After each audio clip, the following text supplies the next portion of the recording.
Sí, la verdad que bueno, tenés razón, Eduardo, Mateo, Juliana, pero va, tenés razón. Cada uno tiene su razón en cuanto a su- su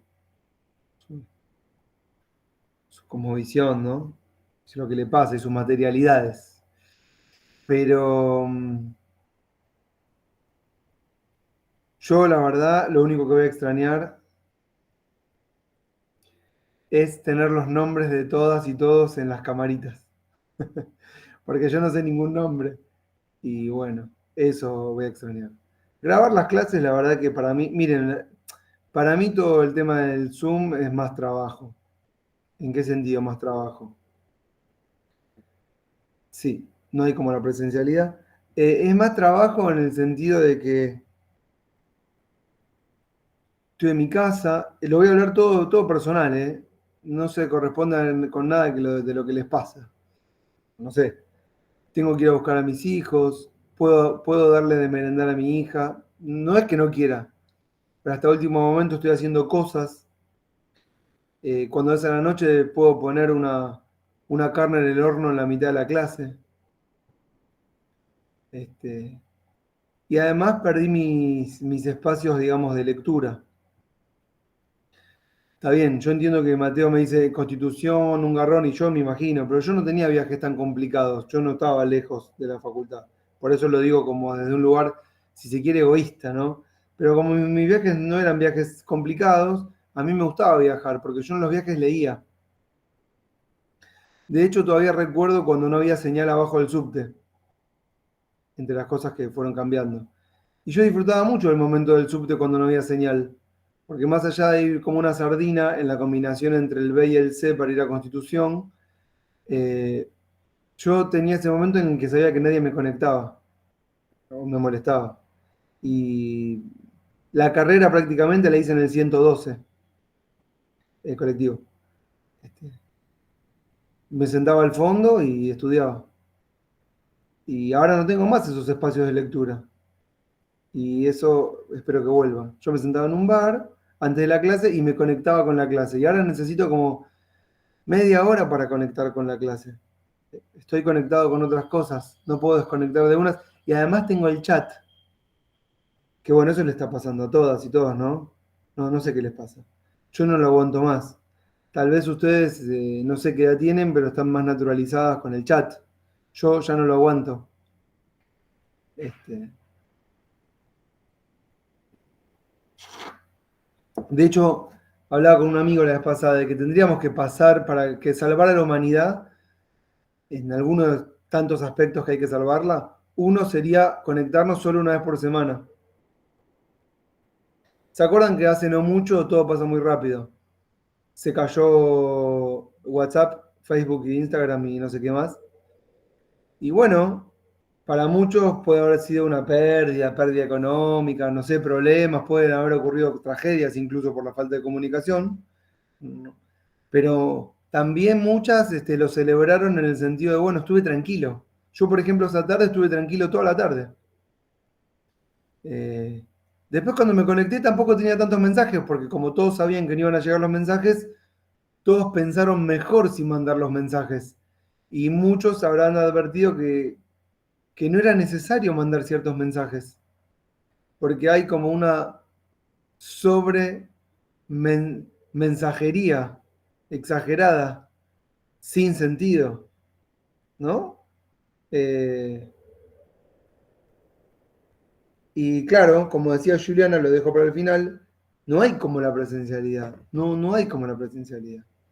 Aparte, la presencialidad en el aula es como hacer una performance. ¿Vieron esas de Yoko Ono? No, carajo, no entienden lo que digo. Pero las puestas en escena que son pequeñas obras de arte, de arte, digamos, que ocurren en el momento y que se terminó. Y si viviste la experiencia, la viviste. Y si no, ya está. Y no hace falta que dejemos registro de todo. Yo ahora tengo una colección de clases en un canal de YouTube, que la verdad que me importa un pepino. Este, yo sé que es mejor para muchas y muchos poder tener el acceso a la clase, pero bueno, tampoco igual somos capaces de absorber todo el conocimiento disponible. ¿Qué sentido tiene que haya tantas clases disponibles? De hecho, no sé, yo no leo ninguna clase, ni siquiera de la gente que me interesa veo clases. No porque no me gusten esas clases, sino porque prefiero leerlas por escrito, las mismas clases. Porque por escrito las voy leyendo un poco más lento y voy como absorbiendo la información. Y es más, ¿vieron cuando te dicen algo que decís, wow, qué lindo esto que me acaba de decir? Lo quiero volver a leer y cuando lo estás leyendo lo podés volver a leer tranquilamente y como que lo volvés a disfrutar, mirá, y después incluso te apuntás algo al lado, pero en el oral no podés, en ver la clase. Bueno, igual lo mismo pasaría en la física, así que eso no se me arrepiento de eso que acabo de decir. Eh, pero sí Vale. estoy a favor de más texto. Bueno, ¿qué pasa con todos los que no tienen cámara, salvo Eduardo que se acaba de conectar? Pero por ejemplo, me falta Milagro. Milagro Limaila, de no sé dónde, Ancestral. Y Julieta Levi y Matías Alabart. Y Juliana, que ya está participando, pero sin cámara. Y Estefanía. Ahí está Julieta. Mira, ahí apareció, ¿eh? Estabas escondida. Y Matías ahí va a prender la cámara. Mirá cómo son, ¿eh? ¿Cómo son? Me están por cortar la luz. Upa. Va. La vez pasada mi hija me preguntó, papá, ¿qué pasa si se corta la luz? Fuerte la pregunta, porque no es que se corta la luz. O sea, al principio, bueno, está bien, son unas horas, pero se tiene que ir un ratito, ok, no pasa nada, no pasa nada. Después queda grabado, estamos grabando. Todas las boludeces que estoy diciendo ahora están quedando registradas para la posteridad. Si a alguien se le ocurre desde el más allá ver este video de YouTube. No, me dice, ¿qué pasa si se corta la luz? Yo le digo, bueno, al principio, calma, ¿no? Bueno, o sea, ante la rápida desesperación por la falta de conexión y que uno empieza a cancelar todas las cosas que tenía que hacer y se da cuenta de la imposibilidad, listo, porque no hay más internet a priori. Después, lo segundo es la heladera. Sí tenemos heladera. Se empieza a pudrir todo lo que está en la heladera. Bueno, está bien, te lo lamentás. Pasa que lo estoy viendo en mi celu. Bueno, no pasa nada. Bien, milagro, dale, no pasa nada. Pero después de 7 horas de sin luz y ya se pudrió la heladera, ya empiezan a acabarse las baterías.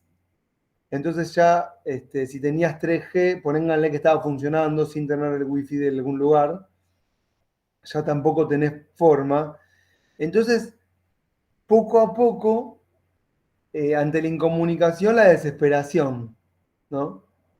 Empieza la escasez. Las cosas que están en la heladera se pudren, la falta de comunicación, el miedo, la escasez, el miedo, falta de comunicación. Yo le digo, bueno, a mi hija, lo primero que hacemos es ir a la casa de la abuela, que está acá a 8 cuadras, vamos caminando, porque es el primer encuentro. ¿Estás bien? Sí, yo también, estamos bien. Y te atrincherás. Lo mejor es atrincherarse en un supermercado, porque sabemos que ahí hay comida para rato. Pero una falta de luz prolongada, 3 días, vamos a decir, puede ser una catástrofe. Las consecuencias son imposibles de atender, ¿no? No sabemos todo lo que puede llegar a pasar. Y pensar que estamos a una tijera del caos, ¿no? Una tijera, ustedes saben que hay un cable que llega creo que es cerca de la bahía de San Boromón. ¿Alguien sabe cuál es el cable? Violeta dice sí, el cable que llega desde Europa por, si no yo lo tengo, lo busco, lo tengo. El mapa de los cables de internet por el mundo. ¿Los conoce? ¿Alguien vio el cableado? ¿O no? ¿Nunca? Eduardo dice que sí. Hay un cable que nos llega Sí, a están las la costa. Toninas. ¿Cómo? En las Toninas. En las Toninas. Hay un caño, escuchen esto, hay un caño gigante de tuberías que cruza todo el Atlántico y llega por ese cable, por ese tubo, un cable de internet. que conecta al país. Hay otro que llega a Brasil. Algunos países están hiperconectados, como debería ser la Internet, pero Argentina está medio colgado de un solo nodo. Con lo cual estamos, si quieren, cortando ese cable de las toninas este, a un paso de la desconexión total. ¿Y qué pasa? ¿Se deriva algún conflicto de todo esto? Sí, muchos conflictos. ¿Quién podrá resolverlos?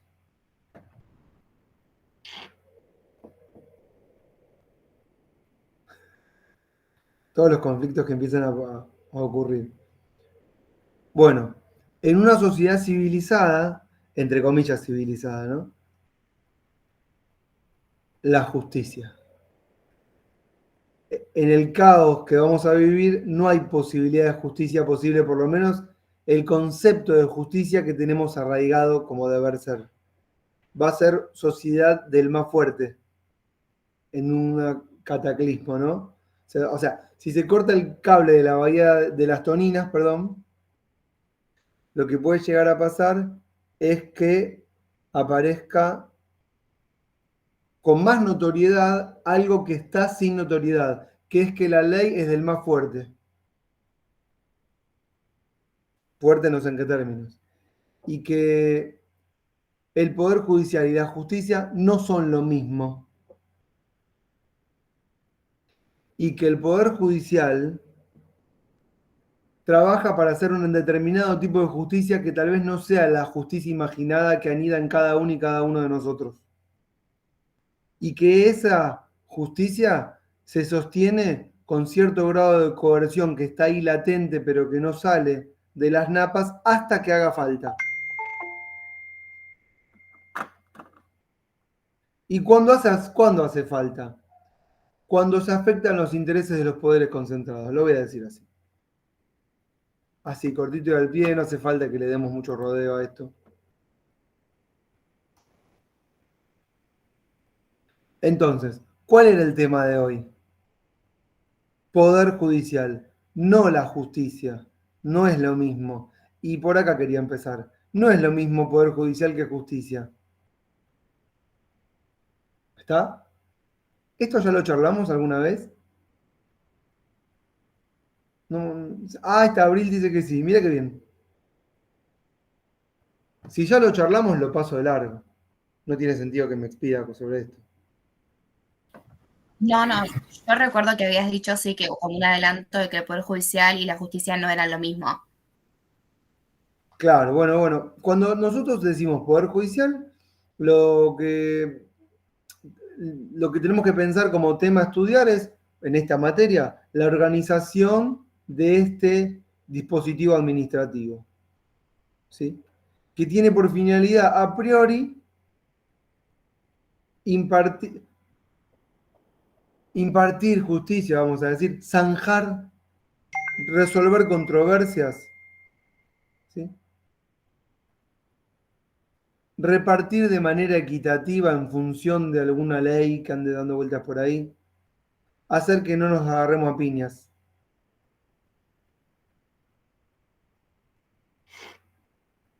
Pero eso no significa justicia, porque el concepto de justicia es un concepto abstracto, como el amor, o como la democracia, ¿sí?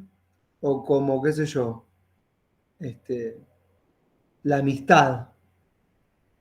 Son conceptos abstractos, eh, formas de organizar nuestra experiencia, cada uno lo organiza como le parece, o sea, para cada uno el amor es una cosa, eso quiere decir, y lo mismo la amistad, y lo mismo la justicia.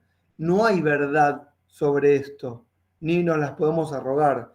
Y si yo dijera esto es justo y esto no es justo, y bueno, la verdad que sería un arrogante bárbaro, un pedante total, suspendemos la clase. Por eso cuando, por ejemplo, empecé a hablar de lo que a mí me va a pasar cuando dejemos de hacer el Zoom, bueno, es una situación muy particular que no se relaciona nada con la de cada uno y cada uno, ¿correcto? Eh, pero es importante notarlo esto, porque tal vez nosotros como futuras cientistas sociales, podemos tener miradas que se separan de nosotras. Es decir, podemos decir cosas y enfrentarnos a esas cosas y decir, che, dije esto, está bien o está mal, porque somos seres reflexivos, ¿no es cierto? Nosotros y nosotras acá, porque por eso estudiamos esta carrera. Si pensamos que todas y todas tenemos razón, no estamos acá, estamos estudiando derecho. U otra cosa así como ciencias exactas. Mirá, acá 2 más 2 es 4. Sí, ya sé que 2 más 2 es 4 en tu facultad de ciencias exactas.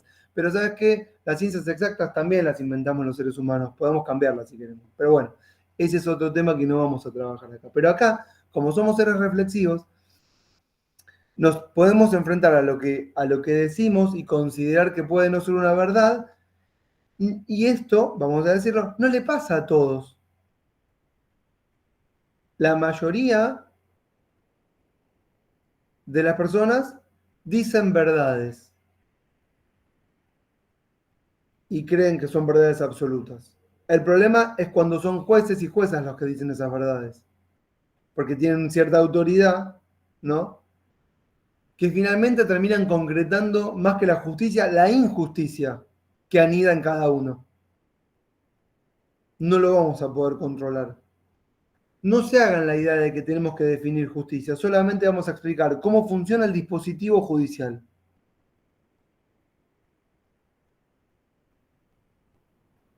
Y como ya lo venimos diciendo todas las clases acá no hay algo que es lo correcto o lo incorrecto. Ustedes para el examen y para la generalidad saben que existen leyes, que son prescriptivas, que indican cómo debería organizarse tal o cual cosa, y en ese universo entra el sistema judicial.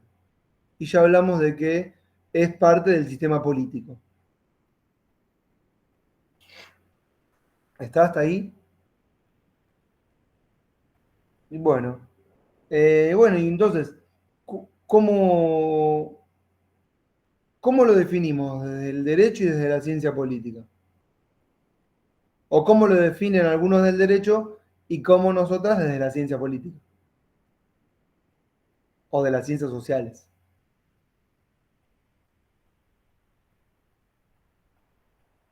O sea, tienen que definir poder judicial, ¿no?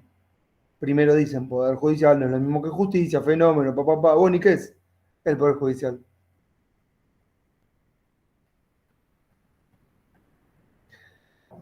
Pará, Patricia, no es película muda. Yo veo que hace señas. 3 empanadas, una de queso, 2 de carne. Uno de los 3 poderes. No, no me respondan eso. No me digan uno de los 3 poderes. Me daña el corazón, me lastima. Me lastima, me clavan puñales. No digan uno de los 3 poderes, porque no hay 3 poderes. Eso es para el derecho.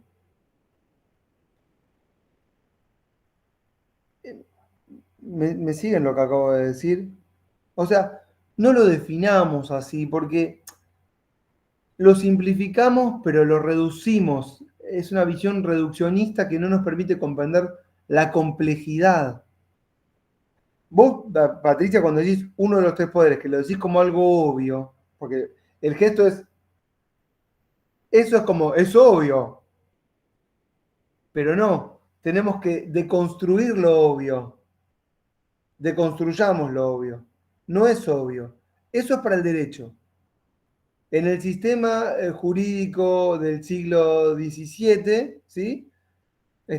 Creyeron que el ejercicio de poder se resumía a órganos representativos y era un ideal que funcionaba perfecto. Pero nunca fue así y menos que menos ahora. Sí, decime lo que quieras. En realidad, la relación que yo le encuentro es más maquiavélica que otra cosa, pero me voy muy fuera de o sea, muy fuera de tema, porque en realidad vos dijiste lo que es el Poder Judicial. Yo te dije lo obvio. Ajá. Para arrancar desde lo obvio, estrictamente es eso. Pero después si vamos a hacer interpretaciones, son relaciones de poder. Y ahí hay balances, contrapesos y bueno, seguí vos. Es como muy subjetivo y es muy amplio. No, está bien, pero este es el espacio para charlarlo. O sea, si no lo charlamos acá, ¿dónde lo vamos a charlar? O sea, este es el espacio de reflexión. No vengo con consignas preestablecidas. De hecho, me estoy tratando de conectar con la clase. Les pregunté, no pensando lo que me iban a decir. Pregunté así por preguntar para ver qué me decían sin esperar nada. Puntualmente no estoy esperando nada para decir, no es eso, no es esto, pero justo le dicen el clavo. Uno de los tres poderes, bueno.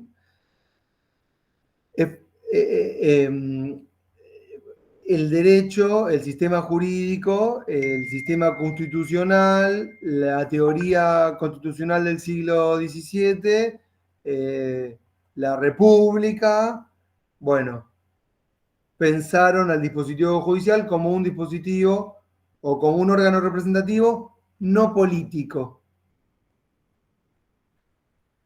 Para nosotros no hay algo que no político, ¿correcto? ¿Sabes? Me esperan que voy a silenciar un segundito, tengo que silenciar ¿cómo se llama? Las notificaciones, me tienen podrido. Lo puse en luna. A ver si funciona. A ver.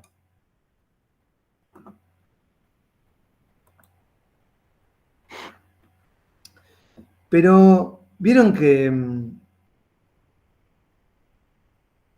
la ciencia política, si no me siguen, por favor, me avisan, por favor. La ciencia política, en algún momento determinado de la historia de las ciencias humanas, se separa del derecho.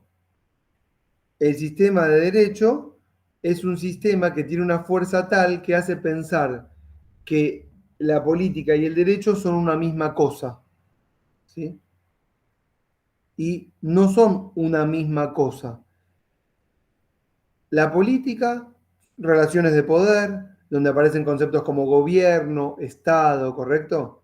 Relaciones de fuerza, en términos de Marx, relaciones de dominación de clases, ¿sí?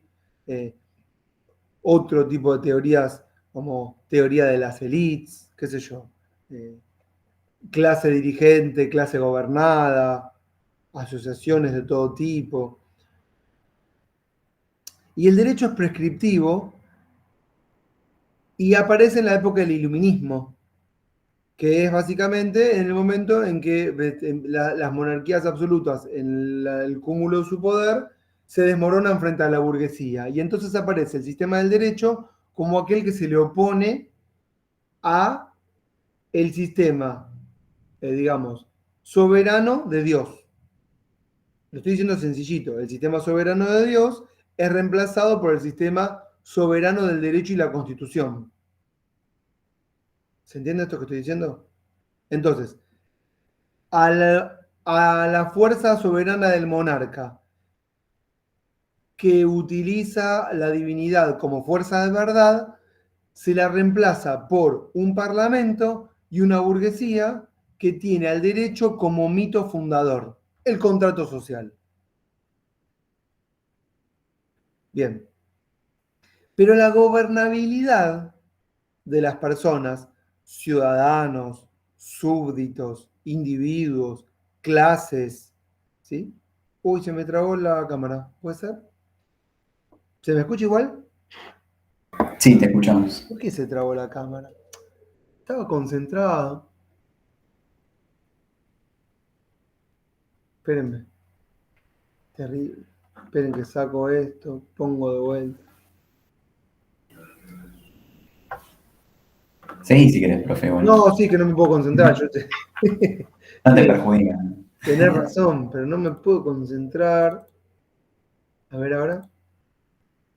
Ah, qué suerte. Ahí está. Ahí está. Ahí está. Sí. ¿Qué dije? Puta que lo parió. Decía, a ver, ¿quién me ayuda? ¿En qué corno estaba? El derecho pensado desde el iluminismo, puesto a la soberanía de Dios, del rey. Claro, sí, ahí está. Entonces, la burguesía aparece, digamos, como clase gobernante y utiliza el derecho como un elemento universal. Pero vimos bien, no sé si bien, pero vimos más o menos, que en realidad el gobierno de la burguesía, como clase, digamos, o como sector o como estamento dirigencial poderoso en varias formas de ejercicio de poder, ya existía de manera anterior a las monarquías absolutas, ¿sí? Y continuó después de las revoluciones, pero siempre siguió utilizando el derecho como elemento de gobierno que aparece como universal y de todas y todos, cuando en realidad no, en la práctica, digamos, de las relaciones de poder no lo era. La virtud que ha tenido durante tanto tiempo es que ese derecho aparece como vigente y como si fuese no algo prescriptivo, sino algo descriptivo. Esto es así. Es decir, el Poder Judicial funciona de esta forma y es correcto, los órganos representativos son estos y es correcto. Cuando hay que discutir una cuestión, como dijo Larreta esta semana, hay que discutir en el Parlamento, que es el ámbito de discusión bárbaro, todo fenómeno. Esos discursos de división de poderes, de vamos a discutir en el Parlamento, que es el lugar que corresponde en una democracia civilizada. Hay que mantenerse alejado del Poder Judicial porque tiene que obrar con independencia. Todos esos discursos funcionan re bien porque nos descolocan, ¿no? ¿Por qué nos descolocan? Porque hay como, miren ahora la palabra que vamos a usar, hay un desacople entre el derecho prescriptivo que pretende ser descriptivo y las relaciones de poder. Cuando Patricia dijo, yo soy más maquiavélica, ¿qué significa? Que ella está tratando de explicar las relaciones de poder en sentido positivo, es decir, ¿por qué pasa lo que pasa? ¿Por qué hacemos caso?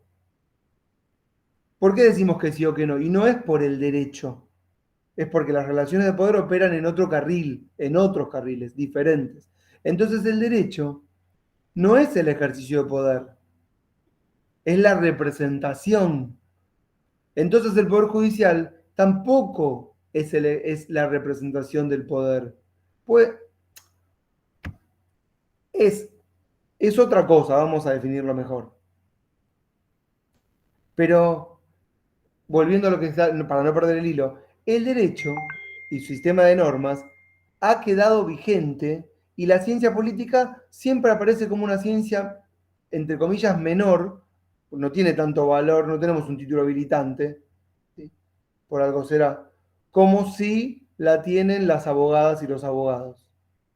Y cuando nosotros decimos, no, las cosas son así o son asá, ¿qué te dice la amiga abogada? No, no, esto no es así, esto es así, te dice. Y ahí confunden todo, ser y deber ser. Y nosotros tenemos que decirles, no me corras con el discurso del deber ser, porque yo estudio ciencia política y yo entiendo o trato de entender o interpretar las relaciones de poder en profundidad, con la complejidad necesaria. No seamos tan ingenuos de pensar que, las cuestiones públicas se debaten en su órgano correspondiente, que es el Parlamento. Sabemos que no es así. ¿O alguien cree en su sano juicio que en el Parlamento se debaten las leyes importantes y que ahí se deciden las cuestiones que van a decidir nuestras vidas? Vamos a poner el ejemplo del FMI, porque ese es notorio. No se debatió en el Parlamento. Pero ese es muy grandilocuente. Hay cosas mucho más chiquititas que no se debaten en el Parlamento, ¿no? De todos los días. Y nunca van a pasar por el Parlamento. A veces cuando me dicen, no, ¿cómo va a ser el gobierno para gobernar si no va a tener mayorías en el Parlamento? Pero mire, no hace falta tener mayorías en el Parlamento para gobernar. Pasa para otro tipo de relaciones de poder. Entonces el análisis que tenemos que hacer es más complejo. El análisis que tenemos que hacer del Poder Judicial en este marco es más complejo. No podemos pensar que es uno de los tres poderes, porque esa teoría de los tres poderes les sirve a los juristas del siglo XVIII que inventaron la teoría del republicanismo. Pero la ciencia política evolucionó todo este tiempo. Si no, no tendrían tantas materias tan complejas, con tantas teorías que intentan interpretar de alguna manera la realidad y no lo logran. Viene una abogada y nos dice tan suelta de cuerpo, no, porque esto es así. Y nosotros estamos rompiéndonos los sesos para entender cómo son las cosas. Y igual no lo entendemos. O no, o piensan que entienden todo. Si piensan que entienden todo, renuncien a la carrera y hagan otra cosa. Yo tengo 42 y cada vez entiendo menos. No porque lea menos, porque leo más y digo, uy, deben haber muchas más variables para incorporar a todo este entramado que no logro descifrar. Y cada cosa que escucho que pasa, no me animo ni a abrir la boca, porque digo, algo estará pasando acá que no sé qué es, y me encantaría averiguarlo.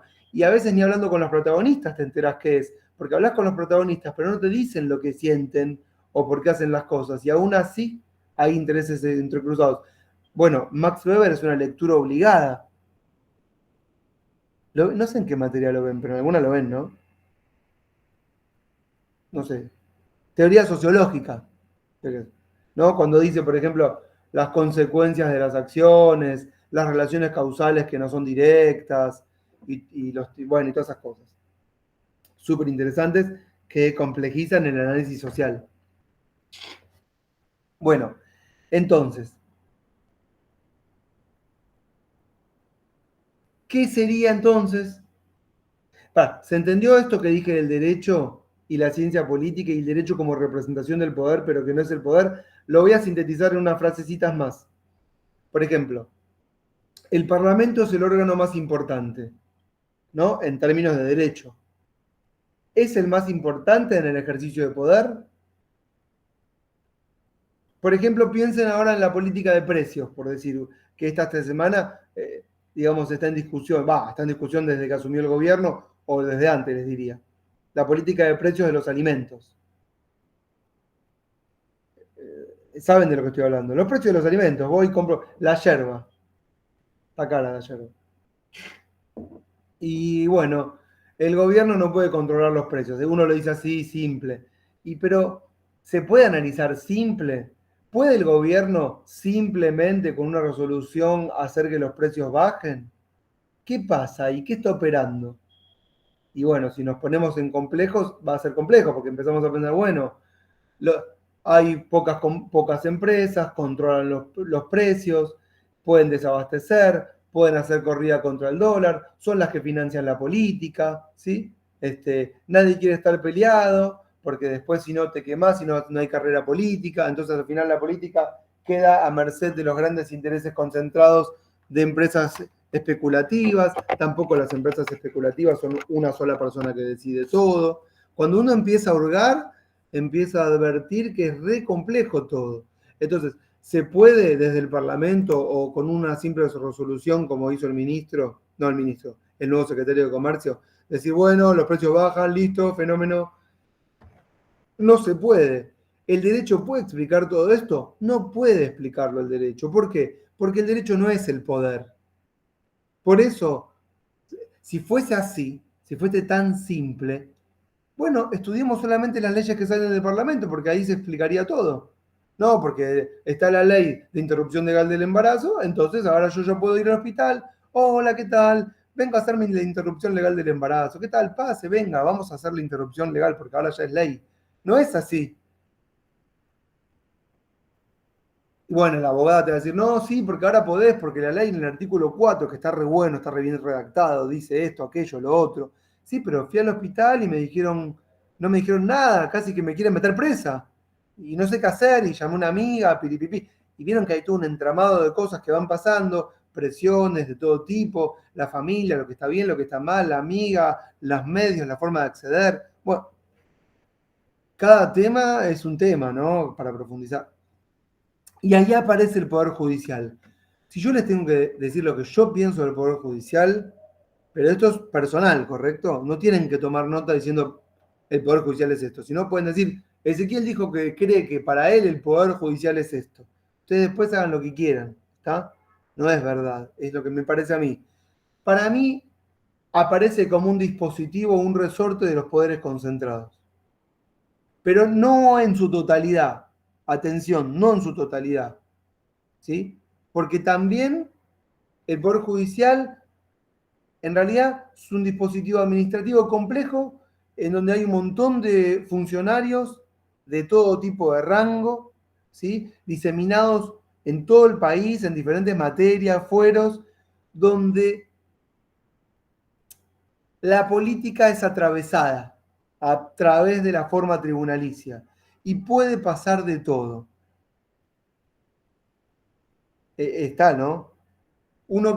A priori uno podría pensar, bueno, me parece que es un dispositivo que opera funcionalmente para intereses poderosos. Correcto, para fuerzas, grupos de presión, pero no significa que siempre sea así, porque también, si no sería una mirada reduccionista, casi marxista, les diría, que no nos permitiría advertir que pueden haber complejidades. Por ejemplo, esta que voy a advertir ahora, miren lo que vamos a decir ahora, que la vengo diciendo hace varias clases, no esta, sino cada vez que definí Poder Judicial. No hace mucho, hace poco, pero me surgió y me parece que está buena. Cosas que me van pasando. Una de las funciones del Poder Judicial, vayan tomando nota de lo que quieran, una de las funciones del Poder Judicial es mantenerse en los cargos y en los privilegios del cargo. Esa, para mí, es una de las funciones. Es decir, uno se pregunta, ¿por qué la resolución X fue esta? Y una respuesta posible, dentro del menú de opciones que uno puede contemplar como tipo ideal, si bueno, a ver, ¿por qué falló de esta forma? Este juez, esta jueza, esta corte, este tribunal, esta cámara. Bueno, para mantenerse en el cargo y en los privilegios del cargo. Esa puede ser una posible respuesta. ¿Entendieron? Había una teoría que vimos que vi en el año 2002 en la materia administración. ¿Cómo se llama la materia de administración? Administración y políticas públicas, no. Hay una materia que es de la administración. No me acuerdo el nombre. ¿Saben cuál digo? Administración general, no sé. Bueno, no importa. Habíamos visto que había un debate sobre... Sí. ¿Puede ser que se llame Administración y Políticas Públicas? Puede ser. Había una teoría que era, bueno, la administración con A mayúscula, que vamos a decir es el Poder Ejecutivo, pero acá puede también entrar tranquilamente el Poder Judicial y también el Legislativo en cuanto a los asesores y todo eso, pero sobre todo el Ejecutivo, la administración, tiene por finalidad mantener los cargos y las estructuras burocráticas. Y el que decía la teoría decía así, cuando se crea una agencia burocrática nueva, la agencia nunca desaparece. Me gustó esta teoría porque aparte pasan los años y siempre tiene vigencia. La agencia nunca desaparece. En todo caso, cambiará de nombre o de función, pero no va a desaparecer el lugar con la gente que está trabajando ahí adentro. Y me acuerdo siempre, para los de ciencias sociales, porque acá estamos con económicas, no sé si hay gente de económicas, que cuando nos mudamos en ciencias sociales a la sede de Ramos Mejía, era una antigua fábrica que cerró, la de Ramos Mejía, en el Parque Centenario. Y cuando cerró, no cerró. Lo que pasó es que se transformó en otra cosa. Creo que pasó a CBC y después de CBC quedó como cursos de la Ciudad de Buenos Aires terciario para hacer no sé qué corno. Y si un día desaparece va a ser otra cosa, no sé, algo será. Pero, digamos, el portero está, el que barre está, el servicio de seguridad está, ¿entienden, no? La intendencia está, todo sigue funcionando igual. Y entonces, cuando pienso en el Poder Judicial, que son cargos, los secretarios, los prosecretarios, vieron toda esa carrera judicial, lo que llamamos la familia judicial. La materia no sería esta, sería sociología del Poder Judicial, pero no importa. Lo digo, cuando pensamos en el Poder Judicial y las decisiones que toman, que es lo que vamos a, de alguna manera, a trabajar, ¿viste? Nos perdemos en los grandes discursos, miren el fallo, el derecho involucrado y todo ese piripipí. A veces uno de los elementos a tomar en cuenta es Y tal vez deciden esto solo para permanecer en el cargo y que no les hinchen las pelotas. ¿Y qué significa permanecer en el cargo? Bueno,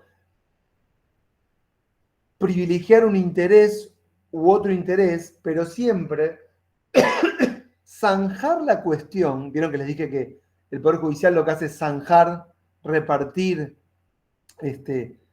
dirimir algún conflicto. No lo hace pensando en los términos ideales de justicia, o no lo haría, para ponerlo en potencial, no lo haría en los términos ideales de justicia que podría tener el juez o la jueza en ese momento, que es diferente al nuestro, sino que lo hace pensando cómo quedar bien con la mayoría de las partes, o al menos con las más poderosas, para que a mí no se me compliquen mis privilegios y mi permanencia en el cargo. Porque si hago cagada me rajan. Por ejemplo, miren la que voy a decir ahora, la fiscal Fein. ¿Se acuerdan del caso Nisman? La fiscal Fein, es fiscalía, no importa, pero está dentro del aparato. Y esa fiscal, buena, mala, júzguenla como quieran, le tocó un caso que, claro, que ella nunca pensó que le iba a tocar, que es uno de los casos más importantes de la política argentina, porque definió elecciones, definió grandes cuestiones de la política, incluso internacional, y le tocó estar ahí en ese momento y aguantó lo que pudo, haciendo malabares como pudo. Vieron la presión de los medios, los servicios de inteligencia, los partidos, lo que ustedes se imaginen, ¿no? Hasta la gente en la calle, hasta cuando los hijos en la escuela, la verdulería, todo el piringundín. Y aguantó lo que pudo y aunque haya hecho las cosas lo más dignamente posible para permanecer en el cargo, terminó su carrera. O sea, ella tal vez sabría que está en una fiscalía sensible y que le podía pasar en algún momento que le tuvo un caso que termine con su carrera, ¿no? Hay jueces, secretarios, fiscales en todo el país que están en sus cargos y nunca se los escucha sentir y les gusta que su vida siga siendo así. Y de repente si les toca un importante, porque alguien importante pasó por ese lugar y puta, pasó un caso por ahí y le cagó la carrera, ¿no? Porque estabas con casos pelotudos de droga, un porro por acá, un cheque rechazado sin fondos, un fraude por allá, nada relevante, ¿vieron? En términos de lo que nosotros llamamos la política o lo político en términos de Schmitt. Bueno, eso se sería mucho. Así que a mí me parece que una de las definiciones posibles puede ser esta. Los fallos se pueden explicar en función de cómo permanecer en el cargo. Otras veces no, porque otras veces los jueces y las juezas tienen, con total derecho, ¿sí?, vocación política. ¿Sí? Tienen vocación política. Ustedes no dan cabeza ideológicamente en nada, o en todo, si quieren. Quiere decir, vocación política por el interés que les parezca.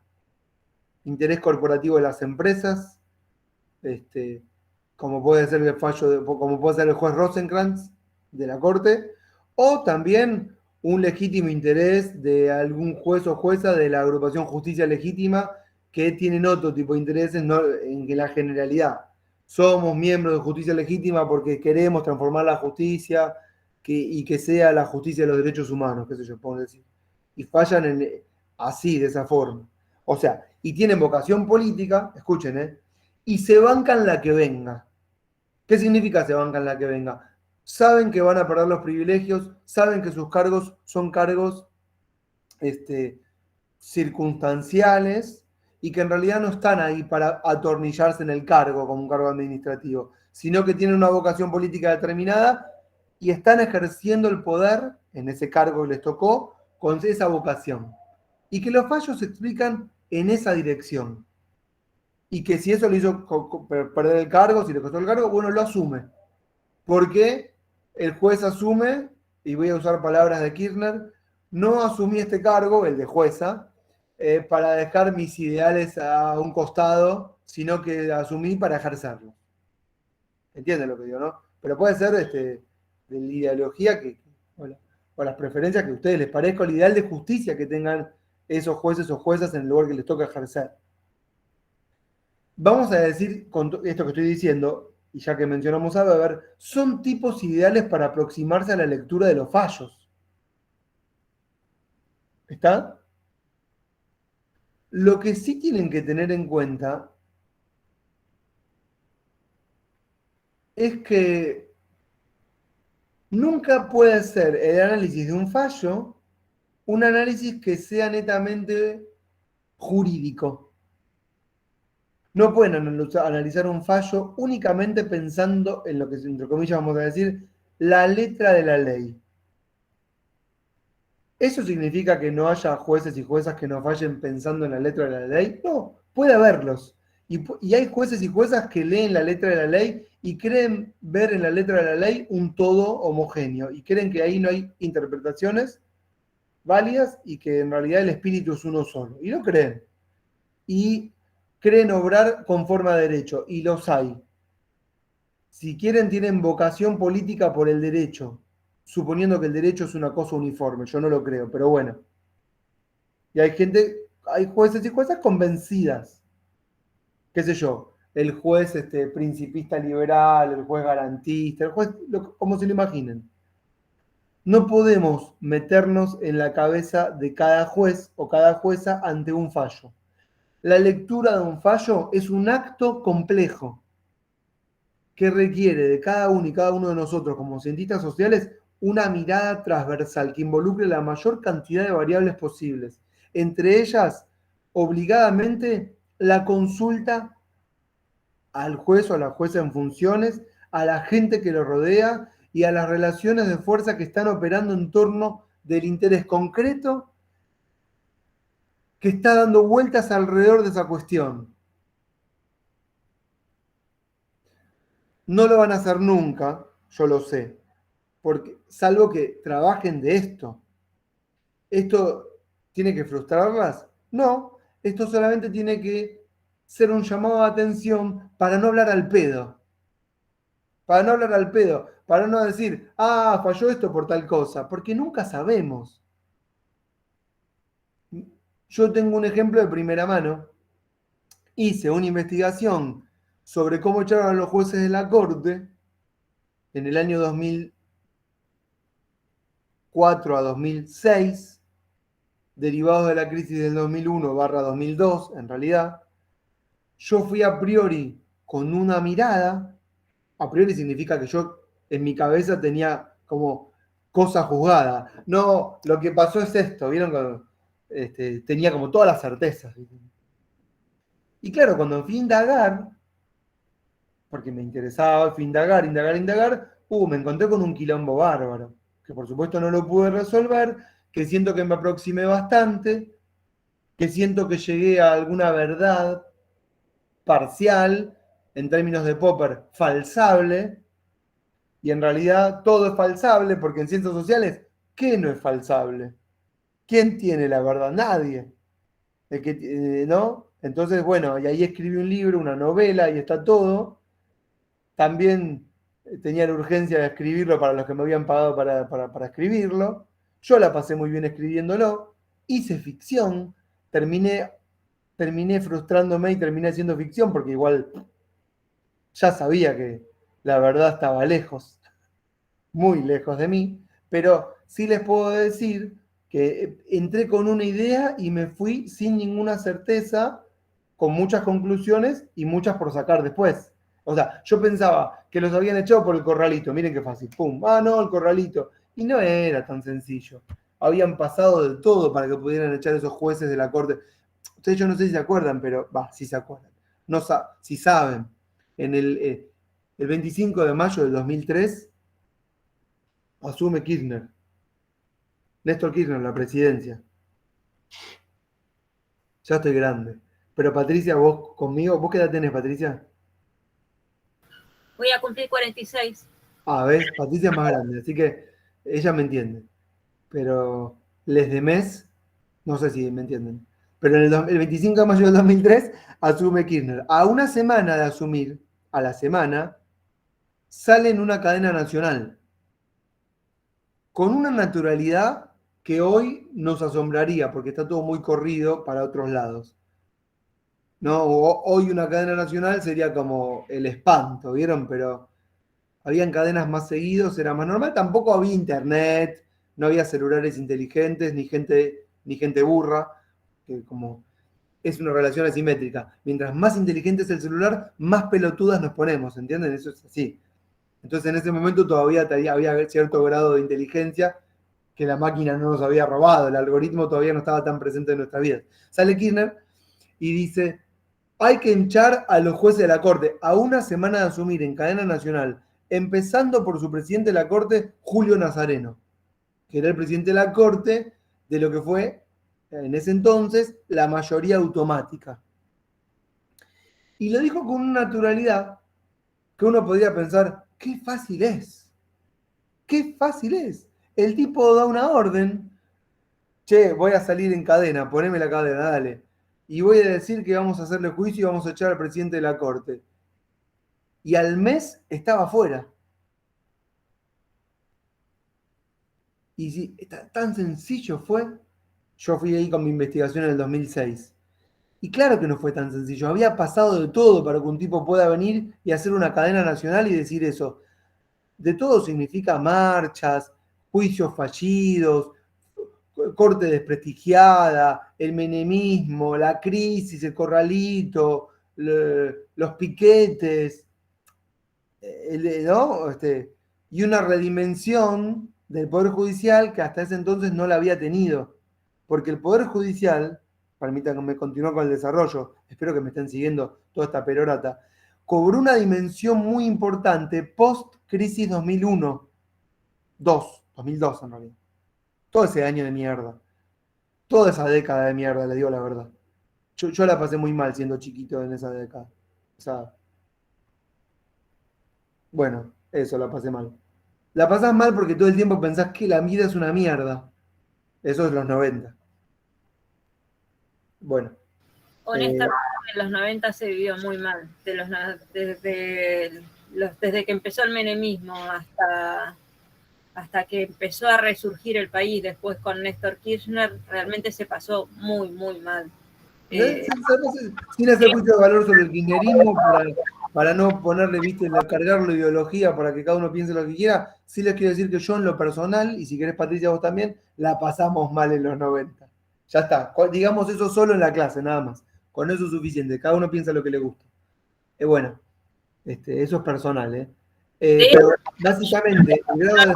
a Kirchner, pero realmente estoy diciendo la experiencia que a mí me tocó vivir desde los 90 hasta 2000, hasta que pasó lo de la crisis del 2001-2002, fue terrible, fue cada vez un abismo. No pero es personal porque vos tenés 46, yo tengo 42, acá hay gente más joven y cada uno aparte, viste, está influido por su algoritmo, cada uno tiene su algoritmo que le dice qué pensar, un problema, yo tengo el mío, a veces nos llevamos bien, a veces nos llevamos mal con el algoritmo.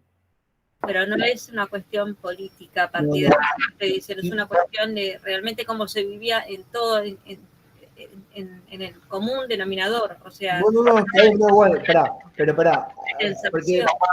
porque vos tenés mucha gente, 25%, que siempre la pasó bien, y no tiene esa mirada.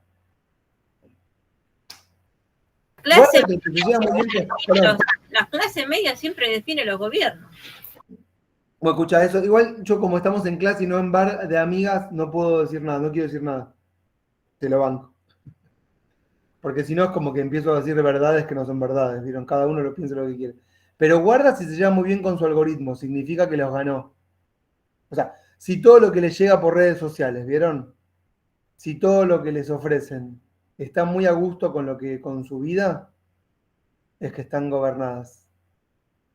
Lo que yo decía al principio con la visión maquiavélica, no es que estoy defendiendo únicamente la visión maquiavélica.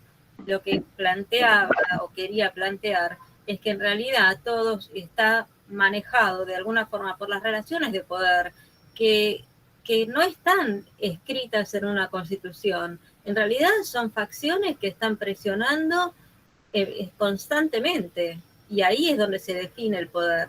Y después se plasma en un derecho, se plasma en una decisión, pero no está escrita, ahí no está todo. O sea, hay que hacer, creo, ¿no? Lo poco que yo sé, una mirada intermedia entre lo que proponía Aristóteles y lo que proponía Maquiavelo, que no puede ser un derecho desapasionado, o sea, fuera de las pasiones y los humores de la sociedad. Y justamente habría que darle más importancia, por conveniencia de los que están en el poder, a la plebe, porque son los que son más y son los que te van a permitir a vos quedarte o no. O sea, que tiene que ser un equilibrio ahí, me parece. Bueno, en eso estamos, tratando de desacralizar al derecho. Creo que lo estamos haciendo, ¿no? Bueno, lo que les quería decir, gracias Patricia, es que en el 2001, cuando echan a los jueces de la Corte, es porque los echaron en el 2000, perdón, en el 2003, 4, 5 y 6. En ese periodo descabezaron a la Corte Suprema. Es porque en el 2001, escuchen lo que voy a decir ahora, la dimensión del Poder Judicial adquiere una importancia muy notoria que no había tenido antes. Es decir, en la historia argentina, el Poder Judicial no había tenido, digamos, una dimensión o una consideración tan importante respecto de la vida de las personas. Porque, tal vez por esto, porque no vivíamos en democracia. Así como para sintetizarlo. ¿Qué significa que no vivíamos en democracia? Bueno, que decidíamos en función del más fuerte. Y el empate hegemónico que existía antes se resolvía por medio de la violencia. No significa que no haya desaparecido la violencia, pero del 83 adelante empezamos a creer en la posibilidad cada vez mejor, más allá de todo y de la internet y qué sé yo, de que podemos decidir nuestras vidas a partir de la decisión del voto popular y de las autoridades elegidas. Todo tomado con pinzas, es complejo, ¿no? El financiamiento de la política, no estoy sacralizando tampoco la democracia. Pero en este marco, en el que pierde tiene que esperar a las próximas elecciones, y si no está de acuerdo, no hace un golpe de Estado o no toma las armas para derrocar a quien está en cargos institucionalizados de poder, lo que adquiere relevancia es el Poder Judicial como el lugar donde se dirimen conflictos. Y es a partir de esta necesidad de acudir al Poder Judicial para resolver conflictos, porque no los resolvemos vía violencia, que entonces le damos un lugar a ese dispositivo administrativo, judicial, que antes no tenía. Y del 83 en adelante fue increciendo, cada vez más importante. Y en el 2001 les diría que esa importancia estalló, en el buen sentido. ¿Por qué? Porque uno puede decir, bueno, todo se fue por los aires, la crisis, la gente la pasaba muy mal, pero en vez de que el gobierno cayera producto de un golpe de Estado, vamos a decir, la gente le fue a reclamar al Poder Judicial que le solucionara sus problemas. Y ahí entonces aparece, digamos, para tener una mirada un poco medio del vaso lleno, una mirada que ve la solución en las instituciones, ¿sí? Y ve que la resolución de sus conflictos puede ser por vía pacífica a través de un poder que no le vamos a poner una entidad, una persona, pero sí que creemos en las leyes que nos podemos dar. Que podemos pensar que esas leyes son injustas, que podemos pensar que el Poder Judicial es corrupto, que podemos creer que los funcionarios que están allí no son los que deberían estar, pero que no por eso decimos, entonces no sirve para nada, solucionemos por la fuerza, sino que pensamos, bueno, cambiemos los jueces, cambiemos las leyes, cambiemos toda esa organización, pero creemos en esa organización. Entonces, el debate en torno al Poder Judicial es cada vez más importante y cosas que antes no se decían del Poder Judicial, ahora se dicen abiertamente. Yo, por ejemplo, me la pasaba clases y clases diciendo, para mí los jueces deberían tener algún grado de legitimidad popular. En un concurso en la Facultad de Derecho no hace muchos años, dijeron que estaba loco, porque lo propuse, en el concurso, y me saqué un 0. Está bien, puede haber sido un desastre lo que dije en el concurso, qué sé yo, no sé lo que dije, pero el informe lo tengo ahí en un PDF, era para llorar y retirarme o para hacerlo un cuadro. Es decir, vos lo empezás a leer y dice todo lo peor de mí el informe. No, que este vino, dijo cualquier cosa, tuvo una sarta de boludeces, vino y se presentó, no sé quién se cree que es, todo eso dijeron los 3 que me juzgaron. Bueno, realmente me puse mal en el momento en que me puse mal, pero lo que no dijeron que yo dije es que los jueces podían ser electos popularmente. Lo que pasa es que el concurso era sobre discutir la legitimidad de los jueces. Y yo dije, bueno, si en el concurso vamos a discutir la legitimidad de los jueces, lo mínimo que tengo que plantear es la elección popular de los jueces como una posibilidad. Pero un tipo en el concurso me dijo, pero usted está planteando que hay que elegir a los jueces y eso es reformar la Constitución. Eso me dijo dentro de las preguntas, no habían entendido nada de lo que yo había dicho. Y yo le dije, sí, ¿por qué no? Podemos plantear reformar la Constitución y que los jueces sean electos popularmente. Mismo le diría, sin reformar la Constitución, no sé qué pasaría, pero bueno, no sé. Pero, ¿qué problema hay si reformamos la Constitución? Y bueno, me saqué un 0. Un 0 grande, como una casa. Igual como los concursos, bueno, igual vieron cómo es todo. Seguís dando clases, como un juez interino sigue siendo juez y un fiscal interino es fiscal, y yo sigo dando clases igual. Y hasta que no me echen, no te echan, vieron cómo es, ¿no? Yo le digo a mis compañeros, ayudantes y que están cerca mío, digo, chicos, yo ni pincho ni corto, no sé bien cómo llegué acá. Yo no les puedo ofrecer nada de cargos, pero yo lo único que les digo, ustedes estén cerca de la gente que tiene los cargos, porque cuando se mueran, les digo, miren, así, el cuatrimestre que viene, les digo, va a seguir igual. El cuatrimestre que viene empieza, y entonces las inscripciones empiezan, y si no hay nadie, y dice, che, ¿quién estaba acá? No, está Pepito con fulanito. Oye, llamá a Pepito que venga a dar clases, porque el cuatrimestre continúa. Vieron que la administración va de continuado, no corta.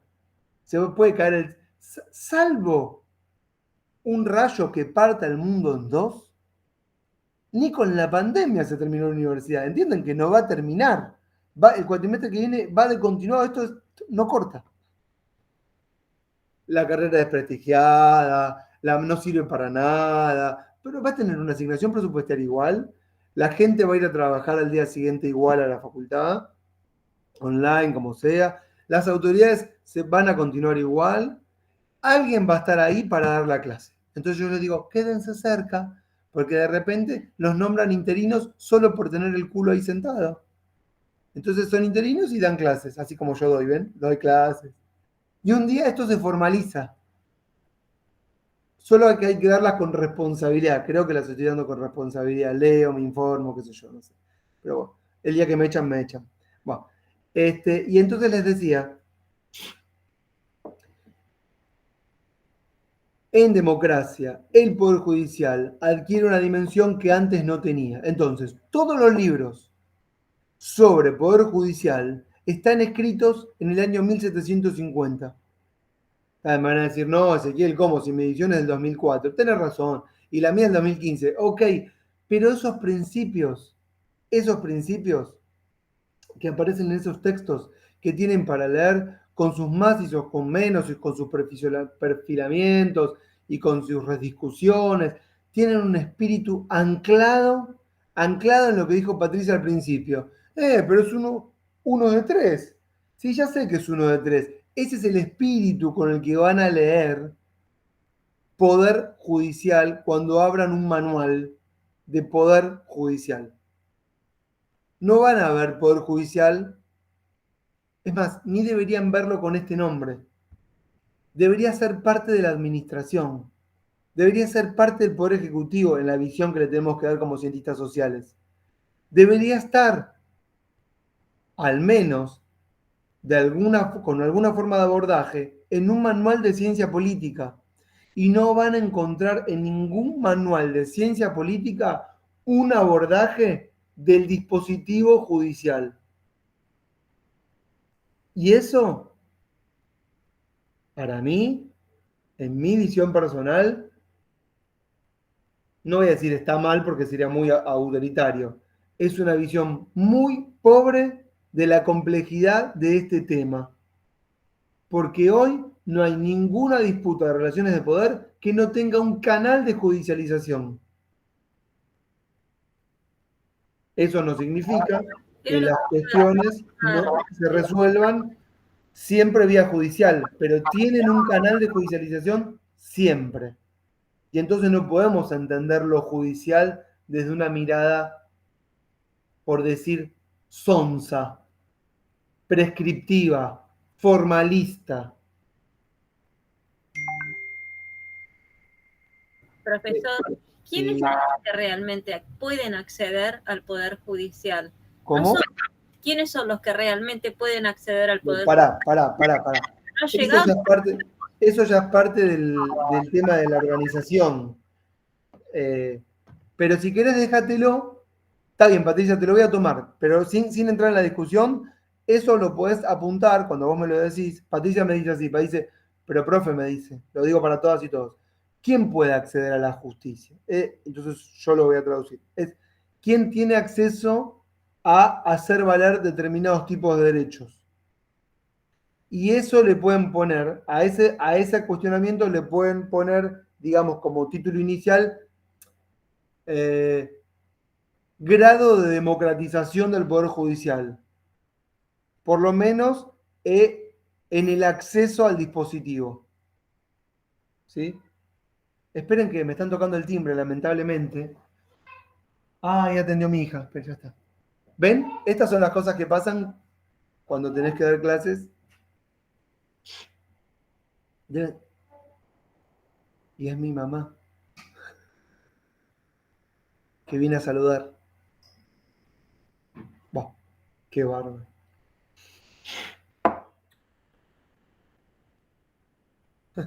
Ahí está. Y ahí se fue para el fondo. Bueno, entonces. Sigo con el razonamiento. Están tomando nota de todo, ¿no? Porque todo esto no está escrito. Yo estoy tratando como de sintetizar cosas que me pasan por la cabeza que no están en un manual y no lo vamos a poder escribir. Si alguien se anima a sintetizar todo esto y ordenarlo, sería espectacular como para ponerlo adelante del capítulo 3, Poder Judicial. Bueno, entonces, uno dice, ¿y por qué es importante? ¿Por qué tenemos que considerarlo? Bueno, quiero volver otra vez para atrás. ¿Vieron cuando les dije que estaba la monarquía absoluta, no? Cuando estaba la monarquía absoluta, ya el Estado existía. Ya lo hablamos esto, tenía el nombre de reino. Pero reino, ustedes pueden decir que es igual a Estado. Es decir, el monarca, entre el 1600 y el 1800, diseñó, no el monarca, sino que fue la política, digamos, la administración, ahí está, la administración de los cuerpos, traducido en gobernabilidad, generó un Estado. ¿Qué es un Estado? Bueno, relaciones de fuerza contenidas con grados de canalización de conflictos de algún tipo. Represión más sostenimiento de algunas necesidades básicas. Te tiro un poco de pan, colgamos algunos en la plaza, hacemos algunos caminos, pi. Y las monarquías absolutas fueron logrando un reino / Estado. Pero el mito fundante no era el derecho, ¿sí? Era la voluntad divina. Pero a partir de cierto momento, el derecho se impone a la voluntad divina y el monarca sigue en los cargos de monarca, pero ahora como rey, como presidente, como poder ejecutivo, como rey ejecutivo en funciones, como se puso Napoleón, vieron el sobrino de Napoleón Bonaparte, que se autonombró el primer rey presidente ciudadano, una cosa así rara que era una fusión de todo.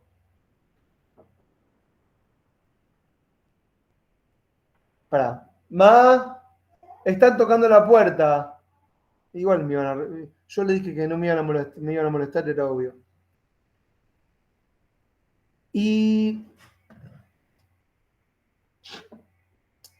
Después de las revoluciones, escuchen esto, no me fui a la mierda, escuchen, después de las revoluciones, el derecho, poco a poco, fue logrando erigirse como el sostén del Estado. Es decir, el Estado hace un anclaje en el derecho. Y entonces tenemos Estado de Derecho, en el cual solo aceptamos por autoridad formalmente instituida aquellas que surgen producto de la prescripción de la ley más importante, la ley grandilocuente, que es la Constitución y los grandes códigos, ¿correcto? Entonces, el derecho es el que empieza a legitimar. El derecho es el mito fundador, el contrato social, la Constitución, y el derecho es el legitimador de las autoridades instituidas. Entonces, si el rey inglés Guillermo de Orange está ahí, es porque firmó el acta de reconocimiento del poder del Parlamento, ¿sí? Si el presidente asume, es porque tiene más del 45%. Si lo queremos delegitimar, decimos que hubo fraude. No decimos que gobierna mal, sino que decimos que hubo fraude o que las elecciones fueron fraudulentas. ¿Por qué? Porque lo que deslegitima es el no apego al derecho. ¿Está? Entonces, el mito fundador y el sostenedor de los cargos, el derecho. ¿Y qué rol cumple el Poder Judicial? Bueno, es el intérprete de ese derecho. El Poder Judicial es la garantía en este sistema, en este mecanismo legitimador. El Poder Judicial opera como el interpretador / asegurador de la vigencia del derecho y en consecuencia del Estado de Derecho. Entonces, aparece como, casi les diría, como uno de los dispositivos más importantes.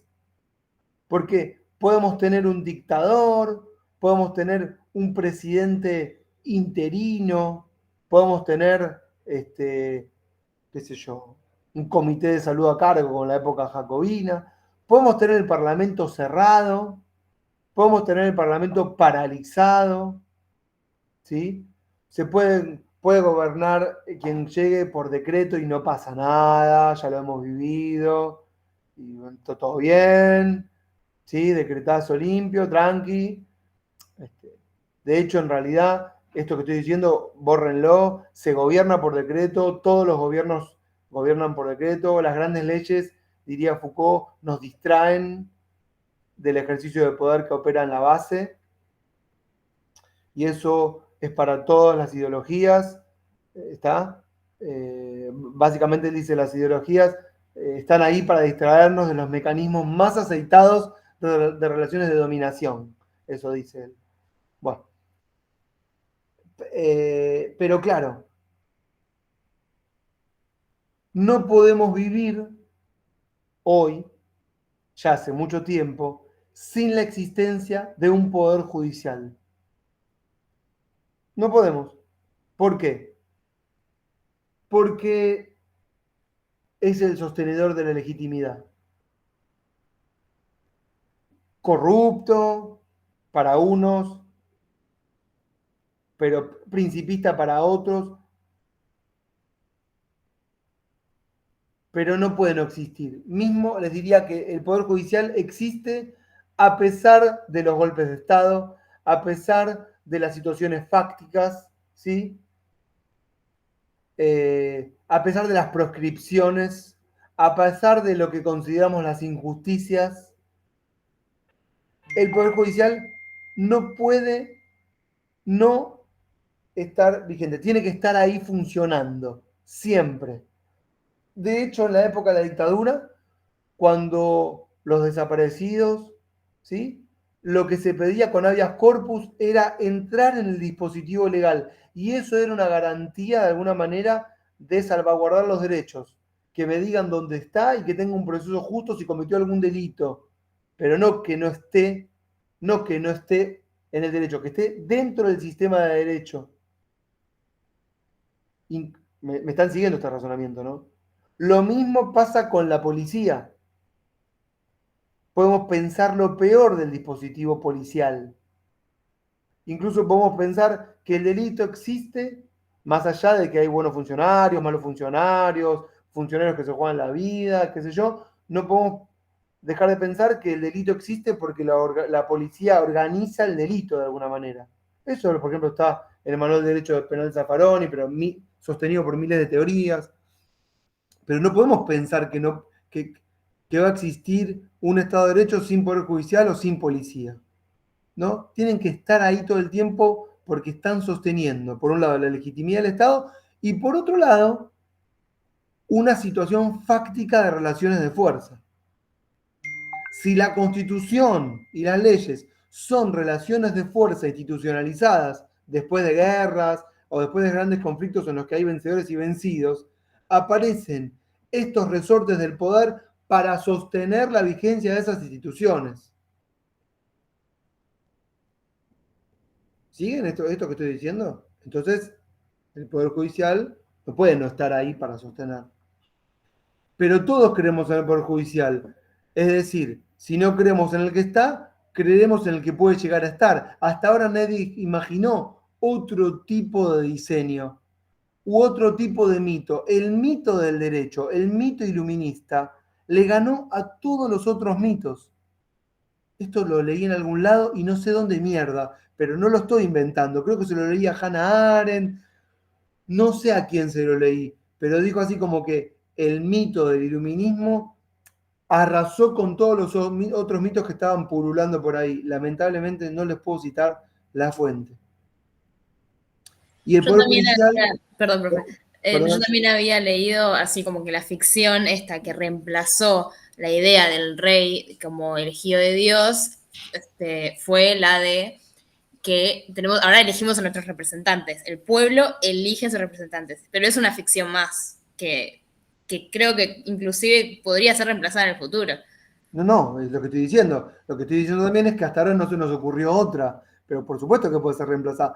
Todo puede ser reemplazado, porque todo esto son construcciones que hacemos nosotros. Ahí está Nietzsche, ¿no? Con este textito que ya van a leer si no leyeron en filosofía, ¿eh? Verdad y mentira en sentido extramoral. Todo es mentira, dice. Bueno, pero no vamos a ir a por las ramas porque nos vamos a la mierda. Verdad. Sí, posverdad, está bien. Nietzsche en el 1870 anunció la posverdad. Hacía mucho tiempo ya, sí. No es casual que justo el único poder que legitima y que sostiene todo nuestro sistema de derecho no está legitimado por el pueblo. No entendí la primera parte de la pregunta, las primeras dos palabras que dijiste, ¿no es? ¿No es casual? Ah, no es casual. Sí, uno podría pensar que no es casual, que si esto me lo dijo un bedel en una facultad hace mucho tiempo. Yo hablaba mucho con los bedeles. La verdad que la pasaba mejor hablando con los bedeles que con los alumnos. Yo me quedaba charlando con el bedel, me decía, Ezequiel, tenés que ir a dar clase. Me voy, sí, me voy.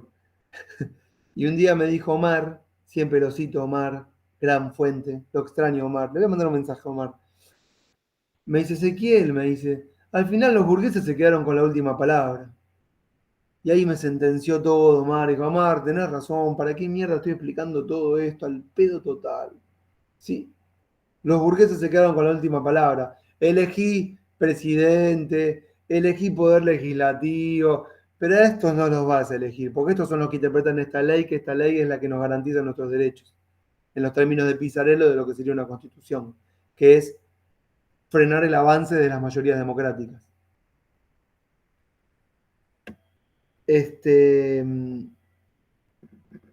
Bueno, decía, esto de que el Poder Judicial aparece como lo más importante y que fue creciendo después de la democracia y que no tenemos otra forma de resolver los conflictos que no sea a través del dispositivo judicial y que creemos en él a pesar de todo y que les dije que vivimos con Poder Judicial más allá de que pasen los cargos, los sistemas y que qué sé yo, tuvo una prueba de fuego que fue otra vez la crisis del 2001-2002, que parece que no, pero fue re importante, porque en ese momento podían haber caído las instituciones, podíamos haber cambiado de régimen. Miren, les voy a contar una anécdota, que es menor, pero no es menor. Uno de los programas Popes, que no era Intratables, no sé si sigue estando Intratables ahora o no. Yo no veía Intratables, pero sé que todos hablaban de Intratables, que es un programa de mierda que le hace mal a la política y nos intoxica. Pero en otra época había otro que se llamaba Hora Clave, con Mariano Grondona. Antes había otro que era el de Neustadt, ¿no? Que también era el intelectual de Menem. Pero Hora Clave con Mariano Grondona, en el 2001 todavía era muy importante. Y Mariano Grondona salía hablando de palabras en latín y decía alguna estupidez. Pero ahí citaba a la gente así como que era digamos, el Pireo de Platón en República, ¿no? Hoy el Pireo es Twitter, ¿no? Y los influencers son los intelectuales, pero en una época no era así. En una época era más digna, en la que, bueno, éramos más dignos todos. Bueno, en noviembre del 2001, en hora clave, Grondona sienta en su mesa, que no era la mesa de Mirta Legrand, al jefe de las Fuerzas Armadas. Claro, vos levantaste los ojos, supongo que es por esto, no sé, si estás escuchando. ¿Qué tiene que hacer el jefe de las Fuerzas Armadas ahí sentado, garantizando la vigencia de las instituciones? Era una operación todo eso, ¿no? Por suerte no pasó a mayores y pudieron las fuerzas políticas en ese momento de turno articular un gobierno de transición, ¿m? En acuerdo, como tiene que ser, con las fuerzas políticas. Por fuerzas políticas me estoy refiriendo a la dirigencia, que a veces es la clase dominante que no dirige, pero que gobierna, y que debería dirigir y lamentablemente no dirige, que es un problema que tenemos en Argentina, y pudieron articular un gobierno de transición preservando el régimen constitucional. Todos los cañones fueron a parar a la justicia. Devuélvanme la plata del corralito, que pin que pan. La justicia en ese momento no estuvo a la altura del conflicto. Ay, me acordé de la canción de Fito Páez. Dice, y dicen que hacen una guerra. ¿Cómo es? Y no están a la altura del conflicto. Ah, no, ya sé qué canción es. Bueno, me desconcentré. Bueno, los jueces y las juezas no estuvieron a la altura del conflicto porque no zanjaron, no articularon para garantizar la paz social. Solo pensaron cómo permanecer en los cargos, ¿sí? Y no fueron capaces de articular y neutralizar, pero devolviendo paz social al conflicto por el corralito y a otros conflictos. Ya no lo venía haciendo de antes.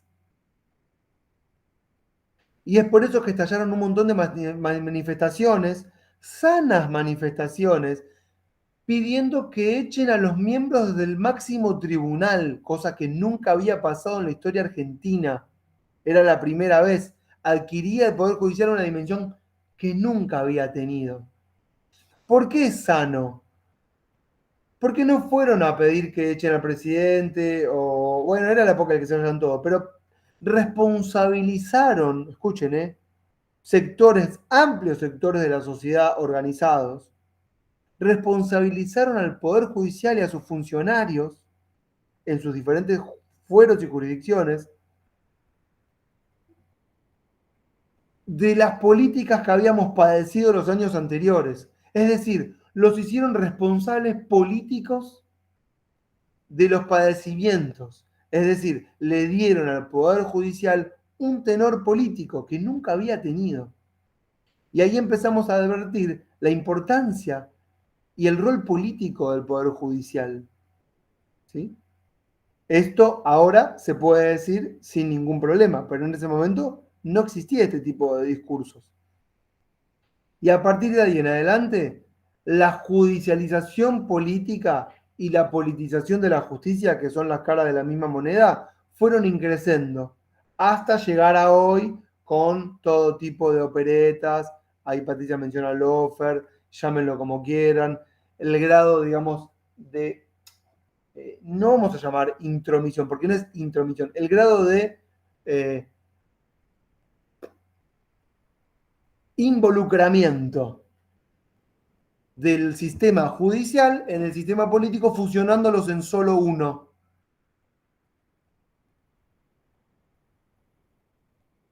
No quiero, Patricia, entrar en grandes debates que están buenísimos, pero no me quiero ir a la mierda, nada más que por eso te lo digo. Pero, ¿me están entendiendo todo este razonamiento que estoy diciendo? Tuvimos lluvias de amparos, por ejemplo, en el 2002, en el 2006, por lo de los jubilados, la devolución de la plata de los jubilados por rebajas. No sé, no quiero empezar con grandes conflictos, pero hubieron miles de conflictos que se fueron resolviendo y se siguen resolviendo en el seno del Poder Judicial año tras año, mes tras mes, todos los días. Entonces, se ponen en cuestionamiento las decisiones del Poder Judicial y se ponen en cuestionamiento las instituciones del Poder Judicial y se pone en cuestionamiento la legitimidad del Poder Judicial. ¿Todo por qué? Porque, como le decíamos antes con Juliana, no hemos inventado otro mito y el único que sostiene el Estado de Derecho es el Poder Judicial y creemos en el Poder Judicial como el lugar donde tienen que dirimirse los conflictos sociales entre particulares o entre organizaciones sociales o entre la gente que quiere vivir bajo un cierto orden, que es el orden social en el que estamos, y que la justicia balancee de alguna manera, o que el Poder Judicial balancee de alguna manera, para que la justicia imaginada de cada uno, como decíamos al principio, se parezca en algo a lo que el Poder Judicial dicta con sus fallos. Cuando eso no pasa, cuando lo que el Poder Judicial dice no se corresponde con lo que tenemos cada una y cada uno como justicia imaginada, lo que viene es la deslegitimación del Estado de Derecho. Lo traduzco. No pude acceder al Poder Judicial, como decía antes Patricia, porque no tengo los elementos.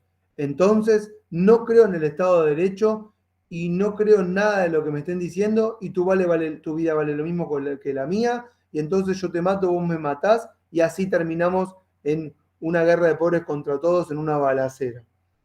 Accedo a la justicia, pero no encuentro reparo. No creo entonces en la justicia, que el Estado de Derecho se vaya a la mierda, yo voy a hacer justicia por mano propia.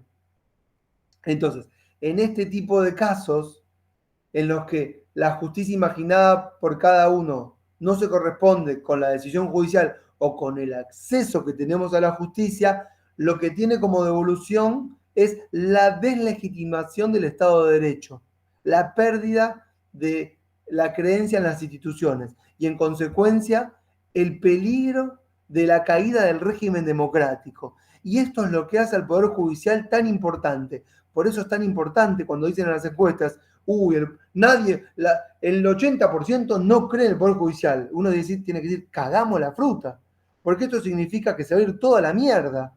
Y es ahí cuando le decimos al Poder Judicial, chicas, chicos, pónganse a la altura del conflicto. Porque son los últimos ustedes, ¿eh? Si no inventamos otro mito, lo que viene es la crueldad. Lo que viene es el algoritmo descontrolado. Tengo miedo, nene, diría Alejandro Apo. No de un gol de Brasil, sino de la caída del régimen democrático. Sí, decime, Patricia. Perdón que lo interrumpa tanto, pero No, digo, no pasa nada. el poder legislativo queda como dibujado acá. O sea, en realidad me parece que no deberíamos pretender que todo se resuelva en el Poder Judicial. El Poder Judicial es la última instancia. En realidad creo que los canales habilitados los canales habilitados de la democracia son los que tendrían que empujar para que en el Parlamento, como dijo el peladito, se resuelvan los conflictos, ¿no? El punto es que siempre están las relaciones de poder y cómo hacemos para que que en el Parlamento llegue a priorizarse la agenda de las cuestiones sociales más urgentes, como por ejemplo ahora el congelamiento de precios o bueno, otras cuestiones que tienen que ver con las mayorías y no con las facciones de poder, con los empresarios, por ejemplo, que esperen ellos. En Economía y Sociedad, Max Weber, ¿vieron en la parte de Sociología de la Dominación? Dice que los parlamentos no sirven para nada. Vamos, para responder.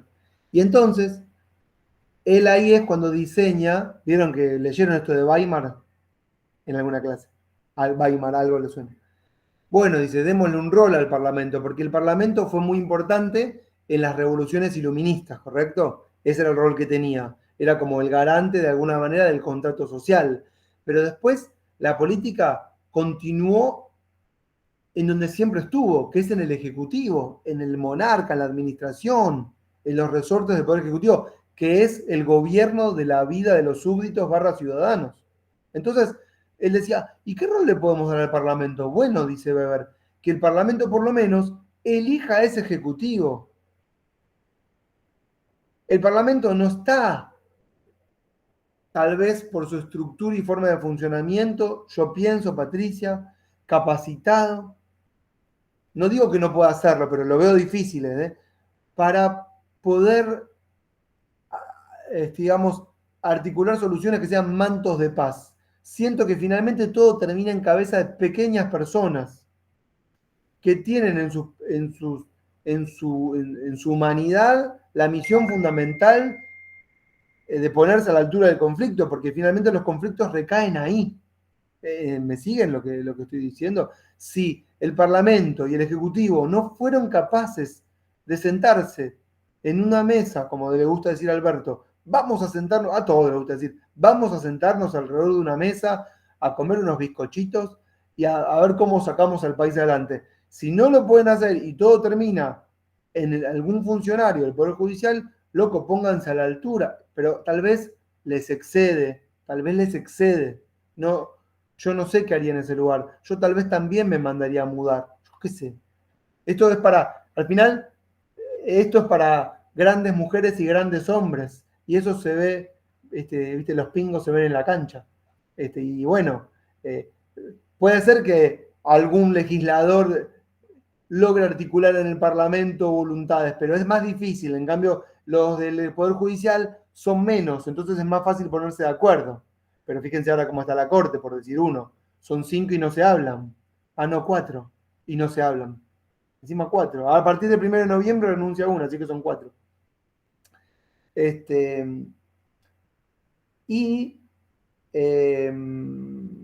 no, esto le quería decir. Por ejemplo, lo que pasó esta semana con la política de precios y que Feletti terminó con la resolución, vieron que ya mencionamos antes, y dijo, bueno, que los precios de los alimentos básicos sean los del 1 de octubre. ¿Y qué le contestaron finalmente? Eso lo resolvemos en tribunales, le contestaron. No sé si escucharon esa declaración. ¿La escucharon? No. Yo se las digo. Feletti dijo, vamos a resolver los precios, pero claro, él quería imponer los precios del 1 de octubre. Entonces, ¿qué le devolvieron los formadores de precios? Son 3. Ledesma, Molinos Río de la Plata, y ¿cuál es el tercero? Me falta un tercero. Bueno, Arcor. ¿Qué le dijeron estos 3? Un carajo. Esto se resuelve en tribunales. Y ya está. Y no es la primera vez que esto se resuelve en tribunales. Miren lo que les voy a decir. La famosa ley de abastecimiento, que siempre aparece cuando el conflicto escala, empieza a ser cuestionada en su constitucionalidad y la resolución termina siendo en el carril judicial. En otra época, esto se resolvía por otras vías. Por eso es que digo la importancia del judicial. Yo, con todo esto asociado a las clases que vimos de control, vieron que vimos clases conmigo de control que fueron más bien teóricas, yo pienso que hay como una correspondencia entre unas clases y esta, ¿no? De la dimensión que le tenemos que dar. Dije todo esto, yo le doy las 2 horas prácticamente de importancia, porque después yo ya sé que con Belén empiezan a tomar notas, yo ya lo sé. Con bueno, ¿cuántos jueces son? 5, ¿dónde están? En la ley. Tomen nota si quieren, porque si no Belén me va a cagar a pedos. 1285/58, pueden ponerlo. Y ahí está cómo se organiza el Poder Judicial. 1285/58. A mí ya me tiene repodrido explicarlo. Si es necesario lo voy a explicar. ¿Ya te vas? Pero espera que ya termino en 15 minutos. ¿Banca? Y los fueros, las competencias, todo esto van a ver cómo se eligen, el Consejo de la Magistratura, el jurado de enjuiciamiento, el acuerdo del presidente, con el Senado, los 2/3, ¿sí? Yo ya sé todo esto, y todo esto es lo que tienen que, las competencias federales, cuándo interviene un juez federal, cuándo una jueza provincial, en qué casos, cómo se accede a la corte, cómo echamos un juez o una jueza que no nos gusta. Yo sé que todo esto es lo prescriptivo y formal que terminan después diciendo en el examen, ¿no? Y tal vez algunas y algunos pueden pensar, Ezequiel, ¿para qué me hablas de todas estas pelotudeces si lo que me vas a tomar no es esto? Bueno, porque al final tal vez yo les diría, y lo importante estaba acá, porque eso van a ir al libro y lo van a leer. Y lo tienen para leer siempre. No es que no lo tienen para leer, lo tienen para leer siempre. En cambio, esto que hacemos, como decíamos antes al inicio de la clase, esas especies de encuentros que no quedan grabados en ningún lado, aunque este que quedó grabado. Y bueno, fue el momento, se dio y pasó. Esa es la magia del momento, de lo que pensamos nosotros, o yo, por lo menos, del Poder Judicial. Y lo rico de los encuentros. Fíjense que no estamos pudiendo tener encuentros en la sociedad, en donde estén concentradas y concentrados, yo no sé cuánto tiempo estuvieron concentradas y concentrados, así casi 2 horas, me imagino que van teniendo momentos en que se pierden y vuelven, porque yo pienso que uno se concentra, cada 15 tenés un espasmo, ¿viste? Oh, quiero comer algo, no sé, algo les va pasando, yo entiendo, pero 2 horas con sus más y con sus menos de una cierta concentración, para llegar a algún tipo de razonamiento lógico, no nos está pasando, y eso para mí es lo bueno de que tenemos que como conservar de estos espacios universitarios. Todavía hay lugares en donde alguien puede hablar 2 horas y con sus idas y vueltas en mi grado de dispersión puedo estar en la clase y tomar ciertos apuntes. Es muy bueno que nos pase. Esto para mí es re válido, les digo la verdad, es re válido. Que más allá de lo que yo diga, porque tienen muchas clases de otras cosas, pero que puedan lograrlo. Después van a ir al texto y van a leer todo esto de que Belén va a arrancar. Bueno, les dejo las notas con lo que va a arrancar, los temas que tienen para ver. Entonces, todo esto fue una conceptualización del Poder Judicial. Podrían ver, por ejemplo, la vez que viene, o podrían haber visto conmigo hoy, pero no vimos, la Corte, que es la cabeza del Poder Judicial. Ustedes tómense nota que esto es el memo de lo de Belén, ¿está? Si ustedes cuando viene la clase que viene con Belén y les pregunta, che, ¿qué tenemos que ver? Esto último que se van a anotar ahora. Bueno, Belén, con vos tenemos que ver. Bueno, Corte Suprema. ¿Cómo se nombran los miembros de la Corte Suprema? Cabeza del Poder Judicial, artículo 108 de la Constitución. Eso es lo primero. Artículo, no me refería a este. 110. Las inmunidades. A este me puedo referir, tengo 8 minutos todavía. 110. Artículo 116/117. Las competencias del Poder Judicial Federal. Esto es lo que ustedes tienen que saber para el examen y no toda la perorata que yo estuve explicando o considerando. 114, Consejo de la Magistratura, el órgano encargado de organizar los concursos para designar las ternas, para elegir a los jueces. No todos, los inferiores, no los de la Corte. Y en redondeo, y bueno, después 115, jurado de enjuiciamiento. Aquel tribunal que tiene que juzgar políticamente a los jueces que son acusados por el Consejo de la Magistratura. Y entre todo esto entra el 99, inciso cuarto. El presidente que elige a los jueces con acuerdo del Senado y el tema de los 75 años. Todo esto lo ven con Belén. Todo esto lo redondean grande y dicen, Todo esto es el Poder Judicial Federal, porque nosotros vamos a estudiar solo el Poder Judicial Federal. Y me van a preguntar ¿por qué? Porque somos porteños acá en la Universidad de Buenos Aires. Y solo estudiamos el Poder Federal, Judicial Federal, porque es esa visión que tenemos unitaria de que nuestra idea del país es la idea que tenemos de la ciudad de Buenos Aires. Pero en realidad el Poder Judicial está en todo el país, deberían estudiarlo todas y todos. En todas las facultades de Derecho estudian poderes judiciales provinciales. O sea que en la Universidad de Buenos Aires deberíamos estudiar el Poder Judicial de la Ciudad de Buenos Aires. Y tal vez sí. ¿Lo vamos a hacer? No. ¿Por qué? Por falta de tiempo. En las otras facultades que no son de Derecho, de otros países, de otras provincias, no sé si estudian el Poder Judicial. En las de Derecho, seguro. ¿Cómo estudian el Poder Judicial en las facultades de Derecho? Con una visión formalista, jurídica, prescriptiva, infantil. ¿Cómo lo tenemos que ver nosotros? Complejo, rebuscado, dándole todas las vueltas posibles, asociando la mayor cantidad de variables posibles, entendiendo todos los tipos ideales, todas las teorías que estén dando vuelta por ahí, las meten, ¿sí? Y para terminar, lo último, hay una parte que tal vez debería mencionar, que es las garantías de los jueces. Creo que es si no es el 109, es el 110. Creo que es el 110. ¿Qué son las garantías de los jueces? El artículo que dice que los jueces no se les puede reducir el sueldo, ¿sí? Ni pueden, ¿qué más? Y duran en sus cargos mientras dure su buena conducta.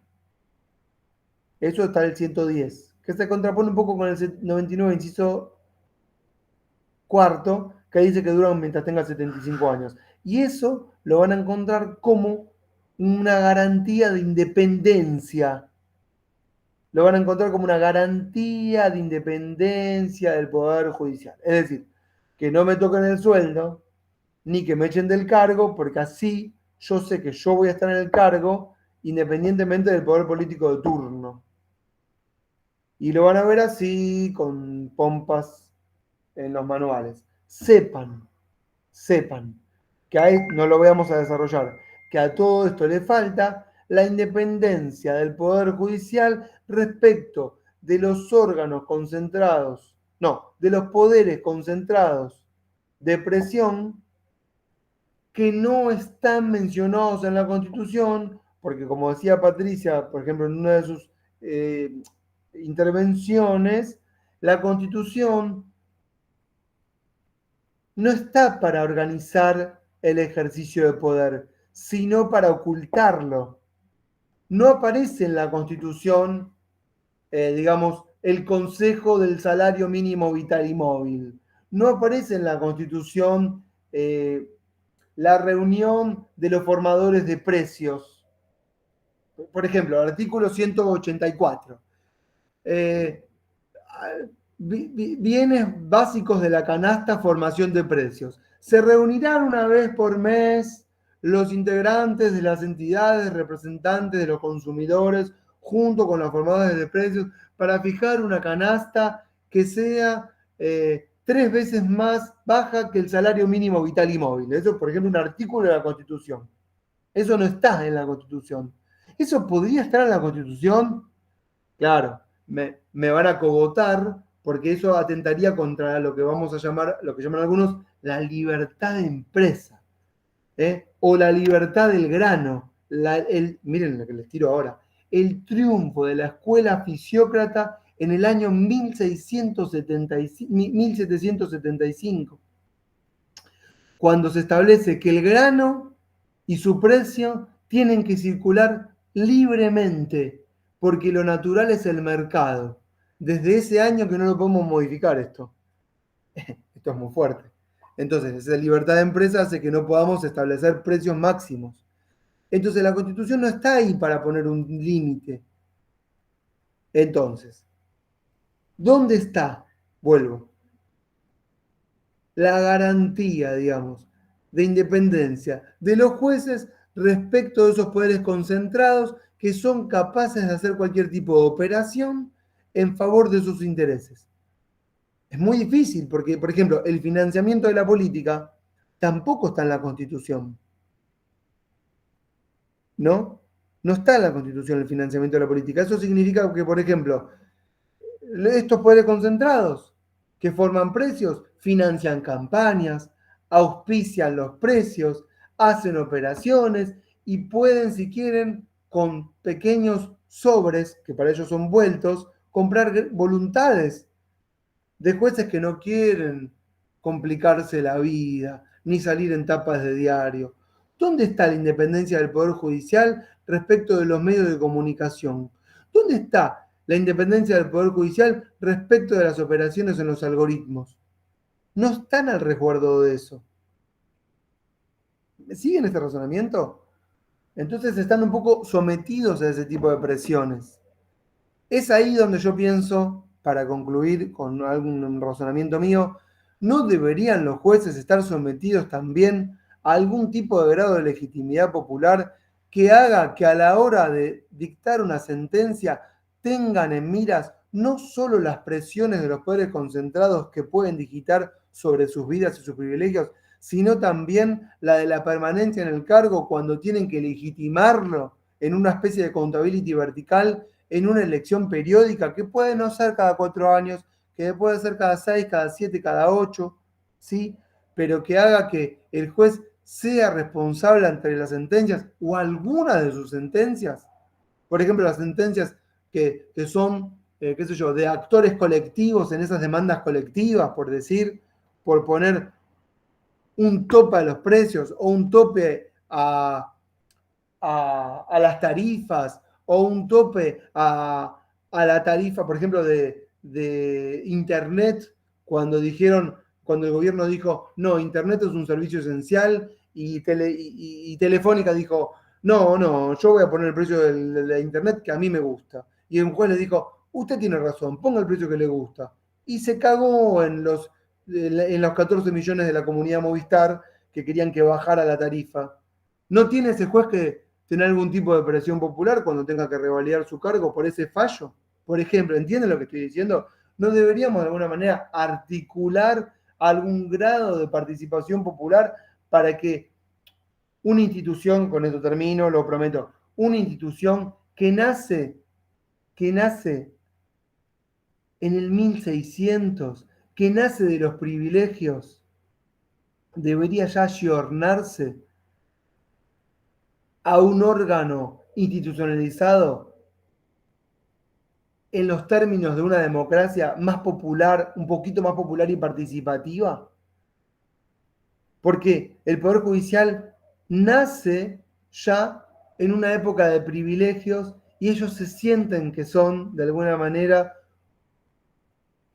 la élite que está ahí para velar por los intereses de todos sin advertir que en realidad están velando a veces, no todos, pero muchos, por los intereses de una minoría muy poderosa. De todos modos, hay todo tipo de jueces y, como les dije en algunas de las definiciones, hay jueces que tienen convicciones políticas, algunas pueden gustarnos, otras no, pero se juegan por esas convicciones y algunas nos pueden gustar y bueno, se pueden jugar al cargo por eso, pero muchos no. Y bueno, todo esto lo tienen que tener en cuenta a la hora de pensar un fallo. Espero que me hayan entendido y que no piensen que todo lo que les digo, más allá de mi intencionalidad política y mis ideas, nuble sus ideas, ¿está? Porque ustedes pueden tener ideas muy diferentes a las mías y son válidas. Solamente lo dejo como reflexión.